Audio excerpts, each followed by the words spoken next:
Regional variants are pretty great because not only are they really cool, but they can also completely reinvent the way you think about a Pokemon and redeem what otherwise might be a Pokemon with a less than enjoyable design. So in this video, I am going to take some notoriously terrible Pokemon and try to give them some amazing regional forms. To start us off, I am going to begin with Flamigo. This is one of my least favorite Gen 9 Pokemon because it is quite literally just a flamingo. I know that it technically does have some unique design traits going for it, but honestly, this is definitely one of the most plain and uncreative Pokemon of all time, and I know a lot of people share that same sentiment. So I wanted to try and redeem it if I could by giving Flamigo a cool regional variant. It was a bit of a challenge because at the end of the day it still has to look like Flamigo, but nevertheless, this is what I came up with. As I mentioned, the biggest problem with trying to make Flamigo cool is that it still has to be Flamigo, and it's just so much of a plain old flamingo that can be hard to pull off. But after looking at it for a while, I had the idea of turning it into a flying water type where its body got all nice and fluffy and essentially became a cloud, while its long, skinny, straight legs became drops of rain that were falling out of the cloud.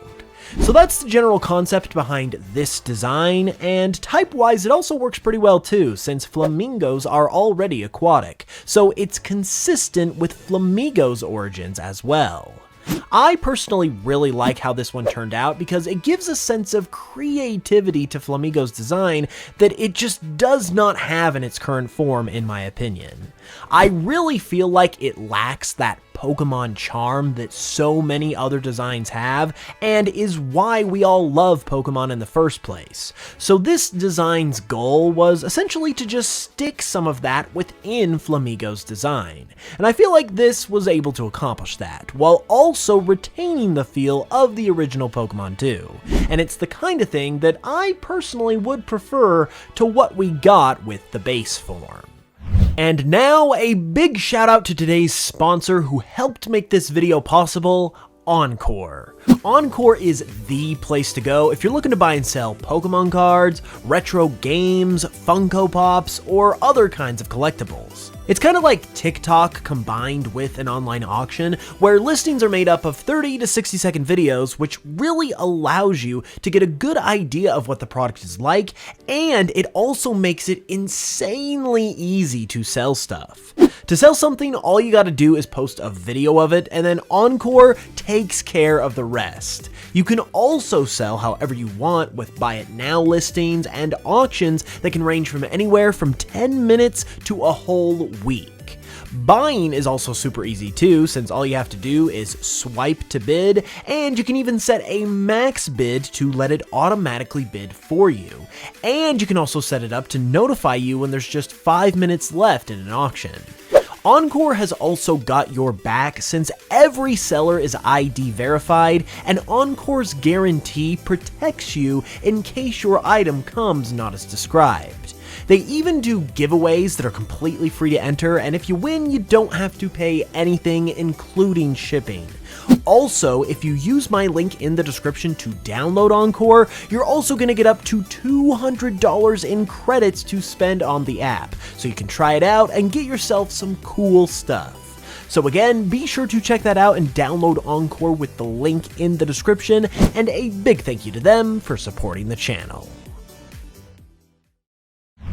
We are going to continue now, though, with another unpopular bird Pokemon, and that would be Aromatisse. Aromatisse is, in general, a very unpopular Pokemon, and the reason why is because it's widely seen as pretty ugly. So taking an ugly Pokemon and giving it a new form that would be more visually appealing is naturally going to be another interesting challenge to take on. But in the end, here is my concept for a regional variant Aromatisse.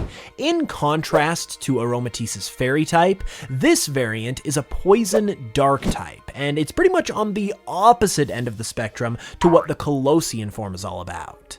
Aromatisse and its pre-evolution are all about perfume and fragrance, as that serves as the foundation of their designs. So, as opposed to that, this variant of Aromatisse is based around toxic fumes, which I thought helped to keep it in line with the origins of the Pokemon, while also helping to make it as different as possible in order to give it a fresh coat of paint. Another reason why I went in this direction, however, is because I thought it worked much better with Aromatisse's appearance. While it is based on fancy, fruity fragrances, its appearance is very shaggy and almost unkempt, which kind of creates a clash between two very different styles. So I thought it would complement Aromatisse much better if it was based around something that fit better with that shaggy appearance, which is why I thought the toxic fume idea would be a good fit. So overall, I just wanted to turn Aromatisse into something that was a little easier on the eyes, while also being something that could complement its appearance better than what I personally believe the original form did. And I think it would be pretty cool if we got a variant of Aromatisse like this somewhere down the line. Up next, we are going to stay in the Kalos region and look at another rather infamous Pokemon, and that is Diggersby. Now, Diggersby probably isn't as unpopular as some of the other Pokemon in this video, but I know that a lot of people didn't really like the way it turned out when it evolved from Bunnelby. So the goal here is to just make a version of Diggersby that more people can enjoy, and this is what I came up with. As we get into this design, I have also got to shout out my guy Rgreywind, who I commissioned for the art on all of these designs, and as always, links to his stuff will be in the description if you want to check him out. In terms of vibes, this variant Diggersby is pretty much the exact opposite of the original, because instead of being brash and obnoxious looking, now he's just wholesome. He's a pure ice type, and the idea for this concept originated from the burly, husky physique of the original. I just looked at it and thought that those traits could convert really well to a kind of winter clothes theme, where instead of just being husky and burly for the sake of being husky and burly, it is now looking all husky like that because it's wearing a big fluffy winter coat. And now he's just a wholesome guy enjoying the winter weather. And going along with that, I especially love how this design replaces the dirt on Diggersby's ears with winter gloves to help keep it warm. So really, every obnoxious and insufferable quality that kind of just wafts off of the original Diggersby has honestly just been replaced here with vibes of wholesomeness. So it really feels like a very nice contrast in terms of a variant in general, but then on top of that, it also feels like something that hopefully addresses some of the things that people do not like about this Pokemon, and hopefully makes it a little more enjoyable. And speaking of an enjoyable Pokemon, one of the biggest offenders in that category has got to be Jynx. Jynx has been unsettling and mired in controversy pretty much for the entirety of Pokemon's existence, and even outside of that, it's never really been seen as having the greatest design in the world either. So while I honestly doubt that Game Freak would ever revisit Jynx with a variant themselves, it still felt like a fun thing to try and see if I could maybe give it some extra appeal myself with a variant of my own. And this is what I came up with. Now, it does look a bit goofy, I will admit, but also, it's Jynx, so what are you gonna do?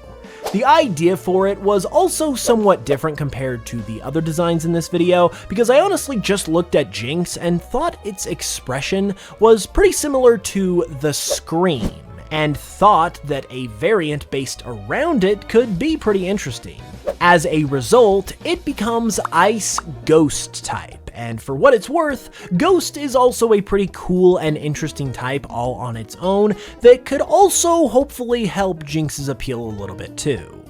Additionally, with the Scream inspiration in play, I also thought that basing this Jynx on a Banshee would be a perfect fit, since Banshees are said to be ghostly female spirits who wail and scream, which is exactly the kind of concept that we've already got for this Jynx here. So throwing in a Banshee element really helps to legitimize this design and shore it up, in my opinion. It is actually going to be pretty interesting to see what, if anything, happens to Jynx in the future, since nearly every Kanto Pokemon at one point or another has received a variant or a Mega Evolution or a new form of some kind, and that is pretty much just because they're one of the original 151 Kanto Pokemon.